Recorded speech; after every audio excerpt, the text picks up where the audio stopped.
Hello नमस्कार दोस्तों, कैसे हैं आप सब। क्या आपने रिटेल शॉप के लिए दुकान देख ली है? और अगर देख ली है तो अब आपको एग्रीमेंट कराना पड़ेगा, और मैं उसी एग्रीमेंट के बारे में आपसे बात करने आया हूँ। मैं कुछ ऐसी बातें करूँगा, एग्रीमेंट से संबंधित ऐसी बातें करूँगा जिसको अगर आप ध्यान में रखेंगे तो आप अच्छे से दुकान को आगे ले जा पाएंगे और आपको बहुत ज़रूरी काम आने वाली बातें मैं बताने जा रहा हूँ। तो सबसे पहले दोस्तों, आप हमारे चैनल मनी फ्रेंड को सब्सक्राइब कर लीजिए, शेयर कीजिए, लाइक कीजिए। तो चलिए स्टार्ट करते हैं।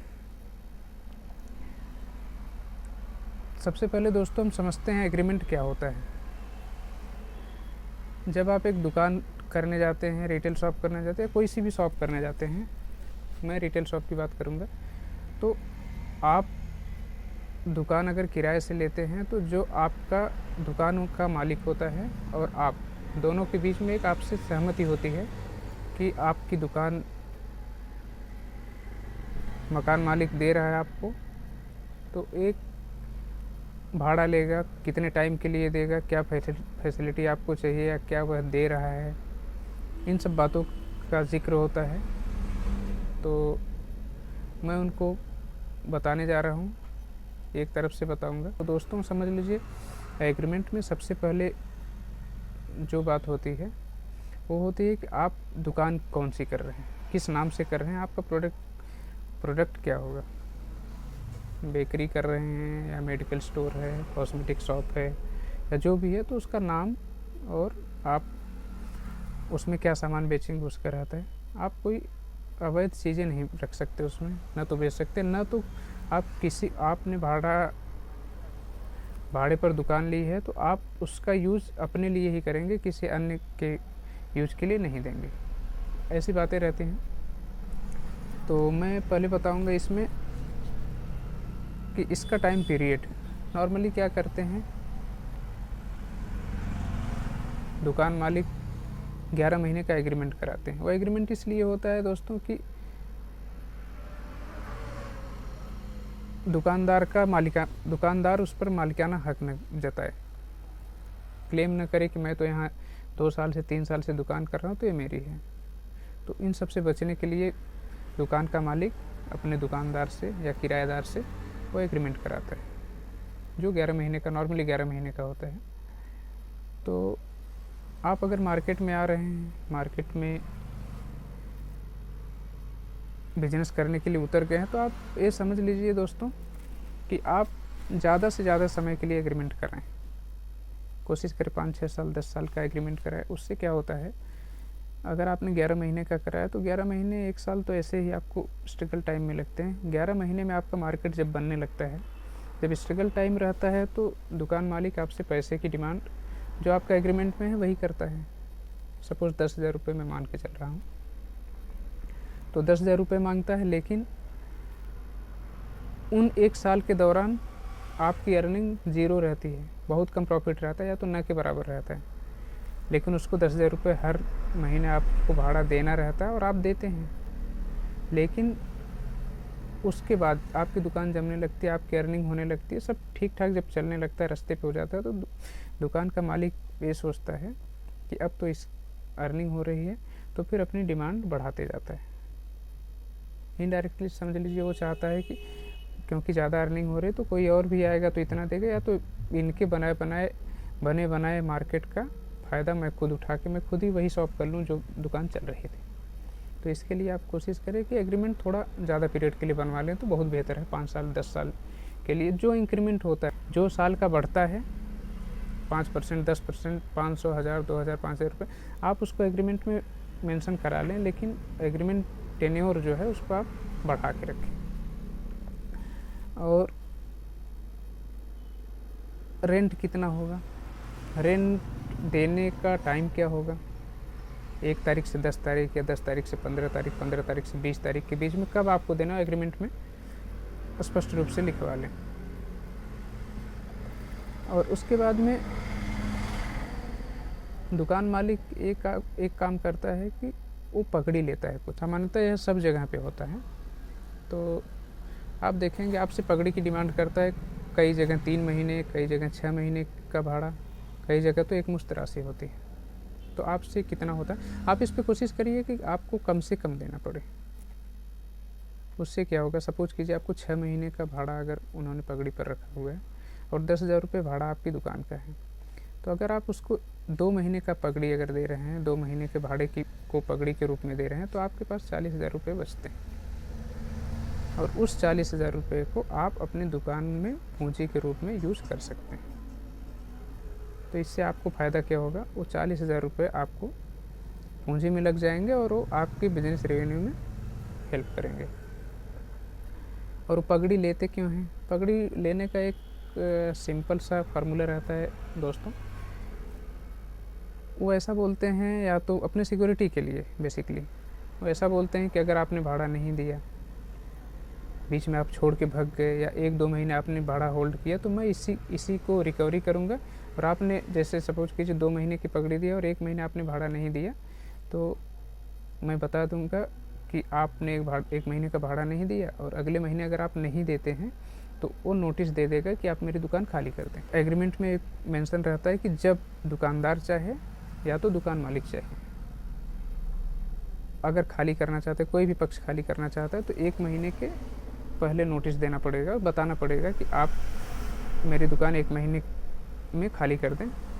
या तो दुकानदार अगर खाली करना चाहता है तो मालिक को दे सकता है कि मैं 1 महीने में दुकान खाली कर रहा हूँ, तो उसको ये टाइम मिल जाता है, इसलिए वो पगड़ी लेता है। और अगर आप नई दुकान देख रहे हैं दोस्तों, तो बहुत दुकान मालिक क्या करते हैं, उसमें फर्नीचर इंफ्रास्ट्रक्चर करके देते हैं, बहुत जगह नहीं देते हैं। तो आप उनसे बात एकदम क्लियर कर लें। जैसे होता क्या है, जैसे मान लीजिए होटल का है, रेस्टोरेंट का है, उसमें बहुत सारी कंडीशंस ऐसी रहती है कि दुकान मालिक आपको किचन बना के दे देता है, फर्नीचर भी करके देता है, तो उसका भाड़ा बस ज़्यादा लेता है। तो उसका प्लान अगर पहले से है कि हमें इसी चीज़ की दुकान, हमें यही दुकान खोलना है, तो उस हिसाब से वो अपना डिज़ाइन करता है और भाड़ा ज़्यादा लेता है। कई जगह ऐसा नहीं करते, तो आप उसको भी एग्रीमेंट में एकदम क्लियर करा लें। अब हम बात करेंगे आपकी दुकान में मिलने वाली सुविधाओं की। आपकी दुकान कोई सी भी हो, ज़्यादातर मामलों में लेडीज आएंगी ही आएंगी, जेंट्स आते हैं दुकान में कस्टमर, तो उनके लिए या तो आप खुद दुकानदार हैं, लेडीज़ हैं, फीमेल शॉपकीपर हैं, तो आपको एक टॉयलेट की व्यवस्था होनी चाहिए, सेपरेट होनी चाहिए। जेंट्स है तो एक बार चल सकता है, जेंट्स है तो आप कॉमन में जा सकते हैं। लेकिन अगर लेडीज़ शॉपकीपर हैं या लेडीज़ कस्टमर हैं, उनको अगर व्यवस्था अगर उनको ज़रूरत हुई तो फिर क्या करेंगे, तो उसके लिए भी आप बात कर लें, एग्रीमेंट में वो मेंशन करा लें। पानी होता है दोस्तों, पानी क्या है, आपने झाड़ू लगाना है, पोछा लगाना है, धूल उड़ती है तो पानी छिड़क के, अगर आप ये बात नहीं करेंगे तो अगर पानी नहीं, सपोज कीजिए आपका घर 10 किलोमीटर दूर से आप दुकान खोलने आते हैं, 5 किलोमीटर दूर से आते हैं, तो उस केस में क्या होता है, आप चले तो आते हैं, पानी आपको मिल नहीं रहा। इसके लिए भी बात कर लें, एटलीस्ट पीने के पानी का नहीं, लेकिन झाड़ू पोछा या चिड़िया पक्षी रखना है, चिड़िया पक्षी के लिए रखना, इन सब पानी की व्यवस्था के लिए आप उनसे बात कर सकते हैं। और दोस्तों, दुकान खुलने के बाद में क्या होता है, हमारी दुकान में कुछ न कुछ डस्टबिन के लिए कचरा निकलता है, कुछ न कुछ तो निकलता ही। उस कचरे का निस्तारण कहाँ होगा, क्योंकि आप दुकान पर जाएंगे 10 बजे, 11 बजे जाएंगे, रात को आते हैं 9 बजे। और आप अगर नगर निगम की सीमा में हैं तो उनकी गाड़ी का टाइम वो नहीं रहता, उनकी गाड़ी मोस्टली 9 बजे तक वापस चली जाती है। सुबह आती है 5, 6, 7, 8, 9 बजे तक, 10 बजे तक चली जाती है, लेकिन उसके बाद आप पहुंचते हैं और उसके दौरान जो आपका कचरा होता है उसको आप नहीं फेंक सकते। तो उसके लिए भी कम से कम आप मकान मालिक से, अगर वो उसी का घर है, उसी के घर में है, तो उनसे बात कर ले कि डस्टबिन ये रहेगी, आप इसको यहाँ पर एक निश्चित जगह पर रखते हैं और कचरे की गाड़ी आती है तो कचरा ले जाए, नहीं तो समस्या होती है दोस्तों। और आप अगर ऐसी जगह दुकान लिए हैं, आपने ऐसी जगह पर दुकान ली है जहाँ पर दुकान मालिक का घर है, तो आप एक चीज़ एकदम क्लियर कर लें, उससे एग्रीमेंट में क्लियर करा लें कि आपकी गाड़ी ना तो आपके बच्चे हमारी दुकान के सामने कोई इस टाइप का कोई अतिक्रमण नहीं होगा। आप उनसे ये सब बहुत सारी बातें हैं दोस्तों वर्बली हो सकती हैं, लेकिन इन सब बातों को अगर आप लिखा के रखेंगे, वर्बली हो सकती हैं, कोई दिक्कत नहीं है, लेकिन अगर आप लिखा के रखते हैं तो आप फिर इन फ्यूचर बोल सकते हैं। क्योंकि एग्रीमेंट होने के पहले अगर आपने नहीं लिखाया है, एग्रीमेंट होने के बाद में फिर आपको समस्या आएगी, क्योंकि आपने पूंजी लगा दी है तो आप बोलने से हिचकिचाते हैं। आदमी बोलने से सोचता है यार 8-10 लाख रुपए मेरे लगे हैं, पूंजी लग चुकी है, दुकान हो गई, अब इनके बच्चों को कौन मना करे, मना करो तो बोलेंगे छोड़ दो, तो ये सब समस्या आती है। इसलिए आप ये सब करके रखें। और कोई कोई मकान मालिक, दुकान मालिक ऐसा करते हैं कि उन्होंने 5, 6 या 10 एक तरफ से दुकानें बना दी हैं। उन दुकानों में उनकी एक कंडीशन रहती है कि सपोज मैं यहाँ मान के चलता हूँ दोस्तों कि 5 दुकानें उन्होंने बनाई। एक में इलेक्ट्रिक की शॉप है, एक में बेकरी है, एक में कॉस्मेटिक शॉप है, एक में मेडिकल स्टोर है, एक में स्टेशनरी शॉप, ऐसी 5 टाइप की हैं। तो क्या करते हैं, उनकी एक कंडीशन रहती है कि आप ऐसी दुकान करेंगे जो कि बाकी 4 दुकानों से अलग हो। मीन्स ना तो 2 स्टेशनरी होनी चाहिए, ना 2 बेकरी शॉप होनी चाहिए, ना तो 2 कॉस्मेटिक शॉप होनी चाहिए, ना 2 मेडिकल स्टोर। इससे उनको ये डर होता है कि अगर 2 होंगी तो एक जिसकी कम चलेगी वो छोड़ देगा, तो फिर अपने को फिर से समस्या होगी। तो वो भी कंडीशन अगर आपको झेलनी पड़ सकती है दोस्तों। तो उसके लिए वो इस समस्या इसलिए आती है दोस्तों कि आप मार्केट में हैं, सीज़न आता है, होली त्यौहार, दिवाली, इन सब त्योहारों में, क्रिसमस, ये सब आता है। तो इन सब त्योहारों में अगर आप मीन्स सीजनल अगर बिजनेस करना चाहते हैं तो फिर वो समस्या आएगी। बहुत दुकान मालिक इससे एकदम स्पष्ट रूप से मना करते हैं। तो ये बात भी आप क्लियर कर लें कि मैं पर्टिकुलर एक दुकान कर रहा हूँ, प्लस मैं सीजनल भी करूँगा।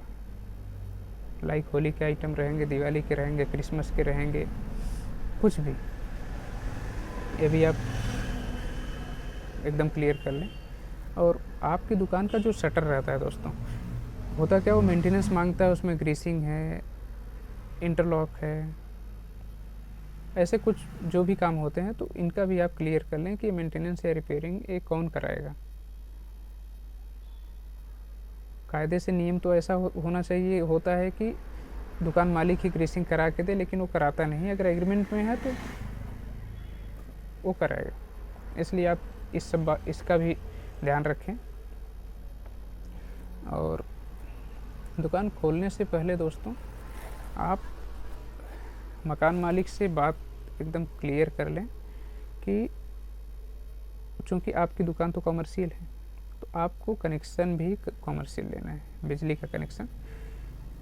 तो आप उस लालच में एकदम नहीं आए कि आज मकान मालिक बोलता है कि नहीं ये मेरे घर में कनेक्शन है, घरेलू डोमेस्टिक है, इसका चार्ज कम होता है, आप तो इसी रेट पर दे देना। 100 यूनिट होती है तो 100 गुणे जो भी है 5 रुपये, 6 रुपये, 7 रुपये, इसके चक्कर में आप एकदम नहीं पड़ना। कोई बचत नहीं होती है दोस्तों, सिर दर्द हो जाएगा। उसके लिए आपको बोलना है कि आप सिर्फ मेरा कॉमर्शियल वाला मीटर लगा के दीजिए, और मुझे कॉमर्शियल वाले मीटर में जो बिल आएगा, सेपरेट बिल आएगा, मैं उस बिल का पे करूँगा। क्योंकि होता क्या है, वो अपने पर्सनल मीटर से देते हैं तो फिर अपने हिसाब से रीडिंग, क्योंकि रीडिंग आपको अलग करने का कोई फार्मूला तो है नहीं, तो अपने हिसाब से रीडिंग बताएंगे, अपने हिसाब से उसका रेट बताएंगे और आपसे मनमाना पैसा वसूलेंगे। और दोस्तों अगर मकान मालिक का घर है और उसी में दुकान है, तो एक चीज़ और भी इंश्योर कर लें कि मकान मालिक उसमें आपको फ्लैक्स, बैनर, डिस्प्ले ये वगैरह लगाने देगा कि नहीं देगा। क्योंकि बहुत लोग ऐसा एतराज़ करते हैं कि मेरा घर है, मेरे घर का लुक ख़राब हो जाता है, मेरा घर के ऊपर आप वो नहीं लगा सकते हैं, फ्लैक्स नहीं लगा सकते। तो ये सब कंडीशंस रहते हैं। तो इन सब बातों को भी आप एकदम उनसे क्लियर कर ही लें। मैंने जितने सारे पॉइंट्स बताए हैं, इन सब में एक चीज़ देखेंगे कि इसमें कई सारे ऐसे पॉइंट हैं जो आपको लिखने की ज़रूरत नहीं है, लेकिन उसके लिए आपको उनसे बात करनी पड़ेगी। लेकिन बात तब होगी जब आपको ये पता होना चाहिए। और इसमें भी सबसे बड़ी समस्या ये हो जाती है कि आप अगर मकान मालिक के मकान में, मीन्स दुकान मालिक के जहाँ रहता है उसी में दुकान आपने किया, तो बहुत समस्या आने वाली है। उसके लिए अगर एग्रीमेंट में ये सब बातों का ध्यान रखेंगे या इन सब बातों को ध्यान में रख के एग्रीमेंट कराएंगे तो आपको बहुत ही सहूलियत होगी। क्योंकि एक बार एग्रीमेंट हो जाता है, मैंने जितने सारे पॉइंट्स बताए हैं, अगर आपने एग्रीमेंट में जिन बातों को मिस किया है, आपने एक बार दुकान कर लिया, आपकी पूंजी लग गई, तो फिर आपको एक भी बात अपोज करने में या किसी भी बात को कहने में आपको कई बार सोचना पड़ेगा। क्योंकि आपकी पूंजी लग चुकी है और आप सोचते हैं कि यार अब मीटर का 100 रुपये लेना है, ज़्यादा 200 रुपये जाने तो अब क्या करें, 5-10 लाख रुपए तो अपने लगे हैं। वैसे पार्किंग के लिए नहीं बोल सकते हैं, ऐसे टॉयलेट के लिए आप नहीं बोल पाएंगे कि अब टॉयलेट चलो यार कहीं देख लेंगे ऐसे वैसे, तो उसको एग्रीमेंट में मेंशन कराएं और अपनी दुकान खोलें, बढ़िया से मेहनत करें। तो इन्हीं सब शुभकामनाओं के साथ मेरे चैनल मनी फ्रेंड्स को सब्सक्राइब करें, फॉलो करें, शेयर करें, लाइक करें और मिलते हैं अगले वीडियो में। नमस्कार।